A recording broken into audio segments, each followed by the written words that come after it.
আজকে তো ভূত দেখে ভয় পেয়ে গিয়েছি গাইস। আজকে আমি এই ঘরের ভিতরে ঘর বানিয়ে 24 ঘন্টা থাকতে কি পারবো? হ্যাঁ, এই তো ঘর বানা হয়ে গিয়েছে। এ তো ঘর নয়, গুপা হয়। ও হ্যাঁ, তাই নাকি? আরে এত চুলকায় কেন? আরে চুলকানা ভালো, তাহলে বুদ্ধি বেশি হয়। খিদা পেয়েছে, কিছু খাওয়ার নিয়ে আই। হ্যাঁ দাঁড়া, ভালো বুদ্ধি পেয়েছি। অনেক দিন ধরে ভালো মন্দ খাওয়া হয় না, দোকানদার ব্যস্ত আছে। এই কেড়ে ওঠা, আই তাড়াতাড়ি নিয়ে পালাই। এই চোর চোর। বেঁচে গেলাম। আরে তোর কি হয়েছে? না মানে কিছু হয়নি রে। না এত টাকা পেলে কোথায়? আরে এটা ছিঁড়ে না কেন? দে আমাকে দে, মাথা মোটা। ও ভাই, এটা আবার কি হয়? না কেমন করে যে ছিঁড়ে, না জানলে যা হয়। এটা আমার দ্বারাই হবে না। দূর তেরি।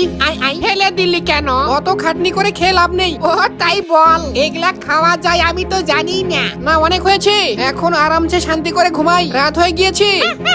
দাঁড়া বেটা, তোদের ঘুম পাড়াবো। ও ভাই, এটা আবার কি হয়? আরে ঘরটা নড়িচ্ছে কেন?